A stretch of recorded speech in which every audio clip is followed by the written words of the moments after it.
Well, Joey, for what it's worth, it was a really encouraging performance from your players today. I guess you're just reflecting on those opening 11 minutes that cost you the game today. Yeah, and that's the story of the season, isn't it?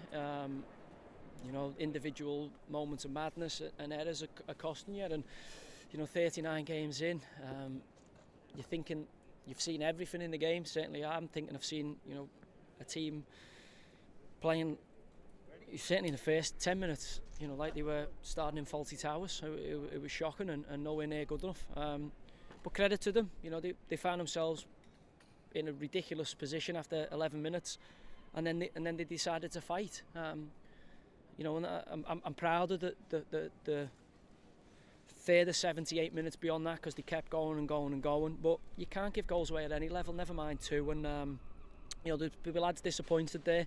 There's players who were only in the starting 11 because of other people's injuries, and they've got to take them opportunities when they present themselves. Because I'm saying to them in the head, look, you're privileged to play professional football. It's like you don't just take it for granted. It's the best job in the world, and it's the worst job in the world when you're in moments like this. And it's very, very tough. It's as tough a period as I've ever been through in professional football. Don't think I've ever lost 5 on the spin. Definitely haven't as a coach, and I can't remember ever doing it as a player, even in amateur football.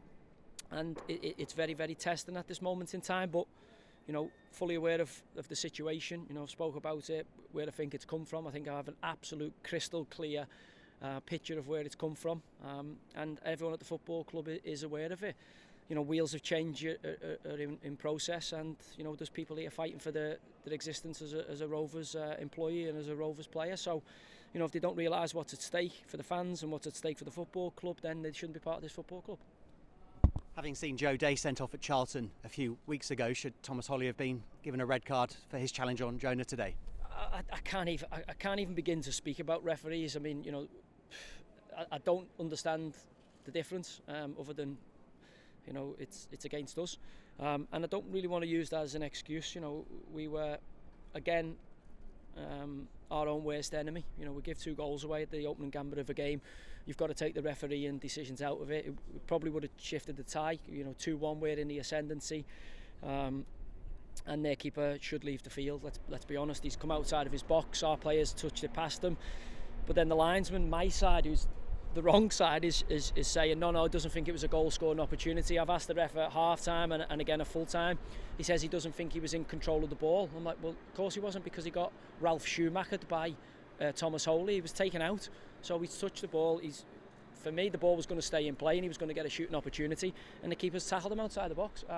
But what do you do? If I say what I really think, I'll be suspended and the FA will fine me.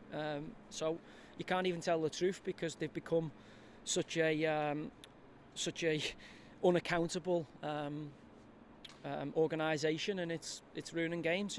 It's cost us multiple times since I've been here. My first 11 games, it's cost us multiple times.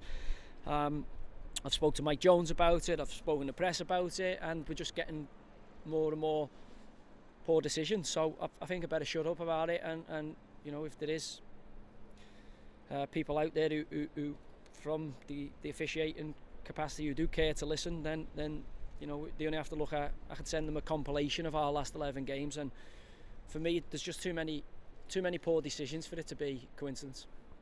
7 games to go. Only Northampton won today, so generally results went your way. And does that 78-minute performance give you hope of avoiding the drop going in? We need our best players, Rich, for sure. I mean, we're losing players thick and fast, and as I say, you come into a club, you expect it to be at a certain level, and then you get inside and you realise, my God, what's been going on here, and that's what we're here to fix. Ultimately, we wouldn't be here had everything been honky-dory and everything being run at the appropriate levels. And the tough part of it is, you have to come here today and lose another game. You work entirely about getting the result in the next game, and as I say, there's 21 points to play for. There's teams with games in hand on us, and we have to show that it means a lot for us to stay in the division. And currently, on current projections, I don't think the club deserves to stay in the division. I don't think you can cut corners at the level that's been cut here. I don't think you can do the things that have been done and deserve to stay in the division. So we've got work to do between now and those 7 games, and if we don't manage to get the job done, then we'll have nobody to blame but ourselves. So, you know, the league table doesn't lie. Certainly after 39 games, and we want to prove we're good enough to be in this division next year, then we need to start winning games and start winning them fast. To do that, you can't shoot yourself in the foot at the level some of these players have in recent weeks. And you're hoping the penny drops and the lessons will be learned.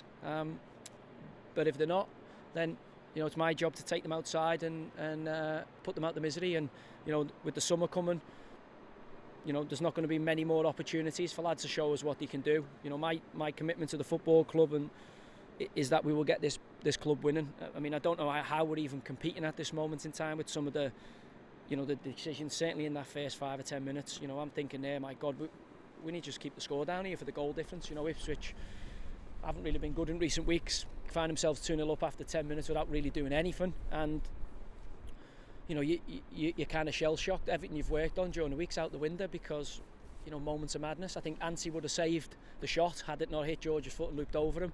And then I think Dave Tatonda's kicked it onto Luke Lee. They've got no one even in the vicinity, and we've kicked it onto our own man for an own goal. So the mind boggles, honest to God, it really, really does.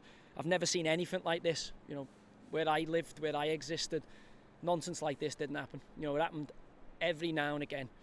But, you know, at this moment in time, there's nonsense from the officials, and we're not helping ourselves with the calamity of some of the decisions at key moments, and it's got to stop if we're going to be a League One side next year.